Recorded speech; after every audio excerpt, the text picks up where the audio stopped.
Ada saran saya di sini, resep buat ibu-ibu supaya tidak punya masalah kalau hamil. Mau nggak? Hah? Ya nenek-nenek sudah nggak mau memang. Saya tahu pasti nggak mau nenek-nenek.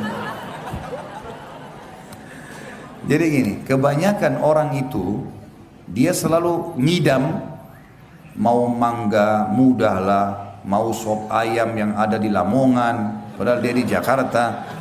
Hah? Mau bubur Manado yang di Manado, wah ini tidak mau lihat suami, nggak mau lihat cahaya. Tahu apa sebabnya ini?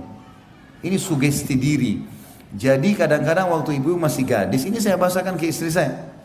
Ini kadang-kadang waktu masih gadis, mungkin ibu kita sama teman-temannya lagi ngobrol. Saya kalau ngidam, nggak mau lihat suami saya. Kita nggak sadar sedang rekam itu sebenarnya. Saya nggak mau lihat cahaya. Saya pengen mangga ini, saya pengen begini. Akhirnya terekam. Terekam itu, dan itu akhirnya pada saat hamil tanpa disadari jadi masalah. Jadi masalah, gitu kan? Jadi ini semestinya bisa diobati secara kejiwaan.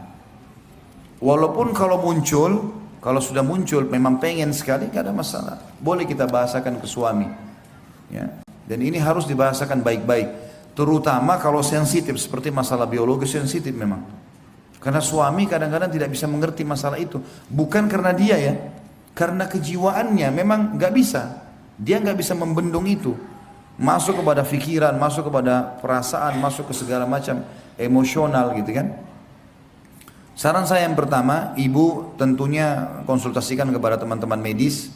Mungkin ada obat-obat yang bisa dikonsumsi, anti mual atau apalah yang bisa membuat kita akhirnya hilang dari perasaan-perasaan ini. Yang lain adalah yang kedua, saran saya tadi, sugesti. Coba sekarang bilang dalam diri ibu sendiri, saya nggak masalah. Saya kalau ada makanan saya makan nggak masalah. Saya suka dekat dengan suami saya. Jadi harus bahasanya seperti itu. Sehingga dalam jiwa kita, di mindset kita yang sudah terekam tidak benar ini, dulu bisa tergantikan dengan yang baik gitu ya. Ini poin ya, yang mungkin Allah alam yang saya bisa kasih masukan. Kalau misal pun ibu datang perasaan dan banyak istiadah kepada Allah ya, karena tidak melayani suami ini dari syaitan biasanya. Kalau misalnya sudah konsul sama medis tadi poin pertama, ternyata memang ada hormon tertentu yang ibu miliki, mungkin tidak umumnya pada wanita, dan itu memang membuat perasaan tidak mau berhubungan biologis. Tentu pada saat konsul sama dokter ajak suami. Jadi ibu tenang, suami juga tenang. Memang ibu istri, misalnya dokter bilang memang istrinya bapak ini begini keadaannya. Mungkin bisa dimengerti. Insya Allah kan dengan konsul sama dokter dia bisa paham. Atau mungkin ibu yang dibahasakan, indah bu, ini cuma sugesti ibu. Nggak apa-apa, ibu biologis nggak apa-apa. Kita tahu wanita hamil nggak ada masalah dengan biologis. Itu cuma keyakinan orang Yahudi ya. Makanya pernah di zaman Nabi SAW terjadi orang-orang Yahudi menyebarkan berita kalau wanita hamil tidak boleh digauli, dan kalau digauli anaknya bisa juling. Begitu keyakinan orang Yahudi di Madinah. Maka sampai ke telinga Nabi SAW, maka Nabi SAW mengatakan itu tidak benar. Dan boleh wanita hamil itu digauli, tidak ada masalah, tidak akan berpengaruh sama sekali. Oh nanti keguguran, enggak akan keguguran.